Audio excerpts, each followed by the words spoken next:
Hi friends, welcome back to my channel Ajay talk. So दोस्तों, आपको पता ही होगा कि मैं पिछले काफी दिनों से डिजिटल अरेस्ट स्कैम के बारे में बात कर रहा हूं, क्योंकि पूरे देश में आज की डेट में जो सबसे बड़ा स्कैम चल रहा है, जिसमें कि बहुत बड़ा अमाउंट साइबर ठग एक एक विक्टिम से ठग ले जाते हैं, उसके बारे में हम लगातार बात करते आए हैं। और आज की जो खबर है वो भी उसी के बारे में है, क्योंकि अहमदाबाद की क्राइम ब्रांच ने एक बहुत बड़ी सफलता प्राप्त की है। एक ऐसे गैंग को गिरफ्तार किया है, उसके 18 मेंबर्स को गिरफ्तार किया है, जो कि अब तक डिजिटल अरेस्ट जैसे स्कैम से 5000 करोड़ रुपए की ठगी कर चुके हैं। अब तक बताया जा रहा है कि ये जो गिरोह गिरफ्तार किया गया है, इसके ऊपर 450 मामले अलग अलग प्रदेशों में दर्ज किए गए हैं। और गिरफ्तार किए हुए इन गिरोह में जो 4 मेन लोग हैं वो ताइवान मूल के हैं, यानी कि 4 ताइवानियों को भी गिरफ्तार किया गया है। और साथ में देश के अलग अलग राज्यों से 14 अलग अलग लोगों को गिरफ्तार किया है, जो कि अलग अलग स्टेट्स में अलग अलग लोकेशंस पर इस तरह के कॉल सेंटर्स चला रहे थे, जहां से पूरी की पूरी इस साइबर ठगी को अंजाम दिया जा रहा था। तो पूरे मामले को तफ्तीश से समझते हैं। दरअसल मामला है अहमदाबाद का। दरअसल पिछले महीने अहमदाबाद की क्राइम ब्रांच में एक सीनियर सिटीजन ने एक रिपोर्ट दर्ज कराई। उन्होंने बताया कि उनको 10 दिन तक डिजिटल अरेस्ट रखने के बाद उनके साथ लगभग 80 लाख रुपए की ठगी हो गई। मामला दर्ज करने के बाद क्राइम ब्रांच ने तहकीकात शुरू की, तो उनको पता चला कि जो पैसा है ठगी का, वो चाइना, दुबई और ताइवान भेजा जाता रहा है। धीरे धीरे करके पूरे देश में अलग अलग जगहों पर छापेमारी की गई और वहां से अलग अलग राज्यों के अलग अलग कॉल सेंटर्स का भंडाफोड़ करते हुए 14 भारतीयों को गिरफ्तार किया है और साथ में 4 ताइवान मूल के लोगों को भी गिरफ्तार किया है। तो टोटल 18 गिरफ्तारियां अब तक अहमदाबाद की क्राइम ब्रांच ने की है। क्राइम ब्रांच के ज्वाइंट कमिश्नर शरद सिंगल जी ने बताया कि ये जो गिरफ्तार किया हुआ गिरोह है, ये 3 अलग अलग माध्यमों से ठगी करता था। पहला तो है गेमिंग एप्स, जिसके बारे में मैंने आपको पहले ही बताया। गेमिंग एप्स जितनी भी चल रही है भारत के अंदर, चाहे वो कलर ट्रेडिंग एप्स हो, चाहे वो ड्रैगन टाइगर और जितने भी अट्टा सटका मटका, जो भी क्रिकेट विकेट 3 पत्ती, जितनी भी अवैध एप्स चल रही हैं, वो इस तरह के गिरोह द्वारा ही संचालित की जाती हैं। तो एक तो गेमिंग ऐप हो गया, दूसरा इन्वेस्टमेंट एप्स, जिसके बारे में बड़े बड़े इन्फ्लुएंसर्स जिनके लाखों में फॉलोअर हैं, वो बिना सोचे समझे ऐसी एप्स को प्रमोट करते हैं। तो ये दूसरा तरीका होता है। और तीसरा तरीका है डिजिटल अरेस्ट स्कैम, जिसके बारे में हम लगातार अलग अलग मामले देखते आए हैं। तो ये जो गैंग है, ये इन 3 तरीकों से भारत से ठगी कर रहा था और आंकड़ों की माने तो अब तक 5000 करोड़ रुपए की ठगी वो कर चुका है। और इनका जो सरगना है, उसके हिसाब से इनका जो डेली टारगेट था, यानी कि इस गैंग का डेली टारगेट था 10 करोड़ रुपया, यानी कि इस गैंग को 10 करोड़ रुपए डेली भारत से दुबई के वॉलेट्स में, ताइवान के वॉलेट्स में या चाइना के अलग अलग अकाउंट जहां पर अलग अलग क्रिप्टो के वॉलेट्स बने हुए हैं, वहां पर भेजने थे। लेकिन गिरफ्तार लोगों ने बताया कि अब तक लगभग 1.5 करोड़ रुपए पर डे ये गैंग देश से बाहर भेज रहा था। और टोटल, जैसा कि बताया, 5000 करोड़ अब तक ये देश से बाहर भेज चुके हैं। 1000 से ज्यादा लोगों को ये डिजिटल अरेस्ट का शिकार बना चुके हैं और 450 से अधिक मामले इनके ऊपर दर्ज हैं। साथ ही उन्होंने ये भी बताया कि ये सारा पैसा भारत से बाहर भेजने के बाद भारत में हवाला के जरिए इस तरह के गैंग को कमीशन भेजा जाता था, यानी कि जो ये ठगी का शिकार बना करके लोगों से पैसे लेते थे, वो पैसे सीधे सीधे क्रिप्टो में कन्वर्ट करके दुबई, चाइना और ताइवान भेजा जाते थे। लेकिन वहां से इनको कमीशन के तौर पर हवाला के माध्यम से पैसा भेजा जाता था, क्योंकि इनको भी पैसे चाहिए भाई। ठगी का व्यापार तो यही लोग कर रहे हैं। बताया गया कि इनके पास से, गिरफ्तार लोगों के पास से जो है 12,75,000 रुपए बरामद किए गए हैं। 761 SIM card, 120 mobile phone, 96 chequebooks, 92 debit card और क्रेडिट कार्ड और साथ में 42 बैंक्स की जो है पासबुक भी बरामद की गई हैं, जो कि मनी म्यूल्स की थी, जो अकाउंट रेंट पर लिए जाते हैं उनके थे। जैसा कि आज मैंने आपको एक वीडियो, अगर आपने देखा होगा, उसमें पोस्ट की, तो उसमें बताया भी था किस तरीके से ये लोग काम करते हैं। तो इतनी चीजें पुलिस ने अब तक इस गिरोह से बरामद की है। पुलिस ने इनको गिरफ्तार करने के लिए दिल्ली समेत गुजरात, महाराष्ट्र, झारखंड, उड़ीसा और राजस्थान के अलग अलग इलाकों में छापेमारी की है। और ये जो ताइवान मूल के जो 4 लोग गिरफ्तार हुए हैं, इनमें से 2 लोग जो हैं उनको बैंगलोर के डार्क रूम से गिरफ्तार किया गया। अब आप बोलोगे डार्क रूम क्या है? दरअसल इन लोगों ने देश के अंदर 4 अलग अलग लोकेशंस पे डार्क रूम बना रखे, जिसमें कि बड़ोदरा, दिल्ली, मुंबई और बैंगलोर, ये 4 लोकेशंस पे इन लोगों ने डार्क रूम बनाए थे। यहीं से ये लोग मोबाइल एप्स के जरिए मिनटों में करोड़ों रुपए भारत से ताइवान, दुबई या फिर और देशों में भेजा करते थे। यानी कि कॉल सेंटर्स इनके अलग अलग जगहों पर थे, लेकिन वहां से केवल और केवल ठगी का काम चल रहा था। अकाउंट्स में पैसे लेना, वॉलेट्स में पैसे लेना, फिर वॉलेट्स में अलग अलग अलग अकाउंट्स को कैसे एसोसिएट करना है, ये सारी सुविधा मुहैया कराने के लिए ये 4 ताइवान मूल के लोग थे, जिन्होंने पूरी बकायदा मोबाइल एप्लीकेशंस बना रखी थी। मोबाइल एप्लीकेशन में वॉलेट का इंटीग्रेशन करना, पैसों को बाहर भेजना, ये सारा काम, और साथ में टेक्नोलॉजी सपोर्ट प्रोवाइड करना, ये ताइवान मूल के इन 4 लोगों का काम था। इसमें से 2 लोगों की गिरफ्तारी तो बैंगलोर से हुई है, लेकिन 2 लोगों को पुलिस ने 10 अक्टूबर को गिरफ्तार किया, जब ये दोनों लोग ताइवान से सिंगापुर होते हुए दिल्ली एयरपोर्ट पर पहुंचे। उसके बाद ये ताज होटल में रुके ही थे। जैसे ही इन्होंने अपना सिस्टम खोला, वैसे ही पुलिस ने होटल से ही इन दोनों को गिरफ्तार कर लिया। गिरफ्तार 4 ताइवान मूल के ठगों में से एक ठग जो है वो पिछले कई सालों से भारत में रह रहा है। यही नहीं, उसने हिमाचल से अपनी स्नातक की यानी कि ग्रेजुएशन की डिग्री भी हासिल की है, यानी कि इंडिया से वो पूरी तरह से फेमिलियर था, और इनमें से चारों लोगों का बहुत ही फ्रिक्वेंटली इंडिया आना जाना लगा रहता था। आपको बता दूं कि पुलिस को एक तफ्तीश में गूगल शीट भी मिली है, जिसमें इनके ट्रैवल्स का लेखा जोखा, खाने के बिल्स, होटल के बिल्स, ये सारी चीजें भी बरामद की है। इस पूरे गिरोह का सरगना जो है वो बताया जा रहा है सैफ हैदर नाम का एक व्यक्ति है, जो कि दिल्ली का रहने वाला है। वो दिल्ली से इस पूरे गैंग, इस पूरे नेटवर्क को ऑपरेट कर रहा था। इनके बारे में बताया किसने? जो और दूसरे गुर्गे गिरफ्तार हुए थे, उनमें से 2 लोग हैं, जयेश और लोकेश।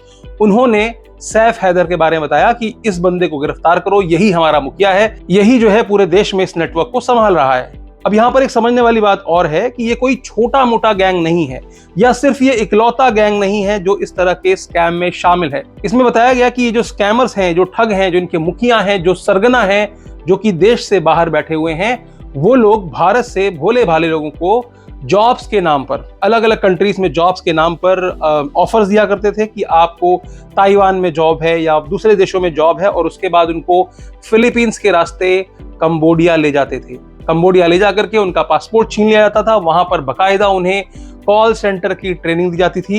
ये जो आपको कॉल्स आती हैं, वीडियो कॉल्स आती हैं, वो इस तरह के कॉल सेंटर से आती हैं, जहां पर बकायदा उनको ट्रेनिंग दी जाती थी। और मेरी जानकारी के हिसाब से, ये मैं इस खबर से अलग बता रहा हूं, मेरी जानकारी के हिसाब से ज्यादातर कॉल्स जो हैं वो कंबोडिया से भी आ रही हैं, यानी कि कंबोडिया में भी बहुत सारे ऐसे ग्रुप्स मौजूद हैं, जिसमें से कुछ लोगों को जो वहां पर काम करते हैं, काम करने का उनको ट्रेनिंग दी जाती है, और जो लोग कन्विंस होते हैं ज्यादा पैसे कमाने के लिए, उनको भारत में अलग अलग शहरों में कॉल सेंटर में डिप्लॉय कर दिया जाता है।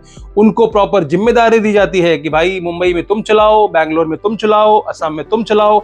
इस तरह से अलग अलग लोकेशंस में ये लोग कॉल सेंटर्स चलाते हैं, और ये बहुत ऑर्गेनाइज तरीके से होता है। इसमें अलग अलग टीमें काम करती हैं। ऐसा पुलिस के द्वारा बताया गया कि 6 अलग अलग टीम्स इनकी बनाई गई हैं, यानी कि जिनका सरगना होता है वो 6 अलग अलग टीम्स अलग अलग बनाता है। एक टीम का काम होता है सिम कार्ड और बैंक अकाउंट का इंतजाम करना। आपको पता ही होगा कि बहुत सारे भोले भाले लोगों के डॉक्यूमेंट्स को लिया जाता है और उनसे उनके फर्जी बैंक अकाउंट्स खुलवाए जाते हैं, फर्जी सिम कार्ड्स खुलवाए जाते हैं, और उनका इस्तेमाल इस तरह के साइबर अपराधी करते हैं। दूसरी टीम जो है वो है पब्लिक डोमेन से जानकारी जुटाना, यानी कि आपकी जानकारी कैसे है। आपको बता दूं, यहां तक कि स्कैमर्स का ऐसा कहना होता है कि उनके पास तक बैंक अकाउंट के सारे डिटेल्स भी होती हैं, यानी कि तुम्हारे बैंक खाते में कितने पैसे हैं उसके आधार पर आपके साथ ठगी होती है। साथ ही कई बार ऐसा होता है कि जैसे किसी ने लग्जरी गाड़ी खरीदी, ठीक है ना, तो जो गाड़ी 1 करोड़ रुपए से ऊपर की है, ऐसे लोगों का डेटा इकट्ठा कर लिया। अब जिसके पास 1 करोड़ से ऊपर की गाड़ी है, ऐसा माना जाता है कि भाई वो एक मोटी पार्टी का आदमी है, उसके साथ एक लंबी ठगी की जा सकती है। तो इस तरीके से ये पब्लिक डोमेन से भी और साथ में ये अलग अलग इंस्टीट्यूशन से भी डेटा खरीदने और बेचने का काम करते हैं। ऐसी ही तीसरी टीम होती है जो कि डार्क वेब पे काम करती है। आपने सुना ही होगा, बहुत सारे साइबर अटैक होते हैं, अलग अलग पोर्टल्स पे अटैक होते हैं और वहां से उनका डेटाबेस चोरी किया जाता है। अभी स्टार हेल्थ के ऊपर भी एक बहुत बड़ा अटैक, साइबर अटैक हुआ है और उसके करोड़ों लोगों का डेटा जो है वो चोरी कर लिया गया है। इसके अलावा इसके पहले भी आपने देखा होगा, यूपीएसआरटीसी का मामला हो, चाहे कानपुर विद्युत निगम का मामला हो, सुप्रीम कोर्ट की वेबसाइट हैक हो जाती है। अभी हाल ही में उत्तराखंड सरकार की जितनी भी सरकारी वेबसाइट्स हैं वो साइबर अटैकर्स का निशाना बनी, अभी भी वो उससे उबर नहीं पा रहे हैं। तो इस तरीके से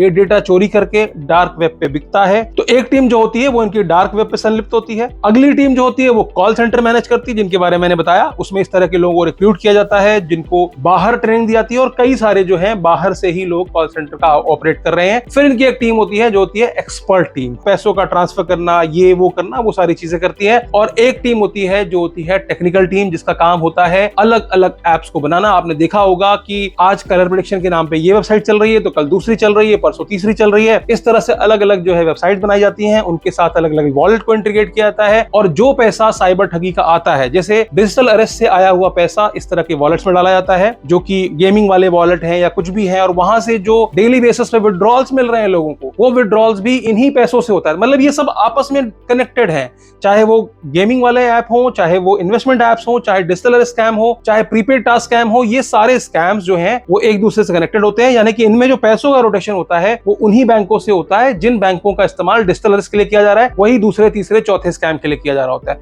और अंत में क्या होता है, इन एप्स में वॉलेट इंटीग्रेटेड होती है और उन वॉलेट से ये पैसा जो है देश के बाहर भेज दिया जाता है, जिसका काम इनकी टेक्निकल टीम और जो भी फाइनेंशियल टीम होती होगी वो करती है, और डेली करोड़ों रुपए भारत से बाहर भेजे जाते हैं। सिर्फ इस टीम की बात करें तो 1.5 करोड़ रुपए ये लोग डेली बाहर भेज रहे थे। अभी जून जुलाई की बात है, नवसारी पुलिस ने भी ऐसे ही एक गैंग को गिरफ्तार किया था, जिसमें कि एक महिला के साथ 1.4 करोड़ की जो डिजिटल अरेस्ट का स्कैम हुआ था, उसके बाद भी ऐसे एक गैंग को गिरफ्तार किया था। इसके पहले आपने बनारस का मामला देखा होगा, जहां पर एक रिटायर्ड शिक्षिका थी, उनके भी 2.8 करोड़ रुपए चले गए थे, उसके बाद भी 17-18 लोगों की गिरफ्तारी हुई थी। तो ऐसा नहीं है कि केवल एक ही ग्रुप है जो इस तरह का स्कैम संचालित कर रहा है, तमाम सारे ग्रुप्स हैं, लेकिन कहीं ना कहीं इनका हवाला कनेक्शन है, कहीं ना कहीं इनका चाइना से, ताइवान से, कंबोडिया से और दुबई से कनेक्शन है। और ज्यादातर पैसा ठगा हुआ, ज्यादातर पैसा देश में रिकवर होता ही इसलिए नहीं है क्योंकि सारा पैसा क्रिप्टो के रास्ते भारत से बाहर भेज दिया जाता है, और क्रिप्टो के थ्रू पैसों की रिकवरी करना बहुत मुश्किल होता है क्योंकि ये सारा पैसा जो है क्रिप्टो के माध्यम से बाहर निकाल लिया जाता है।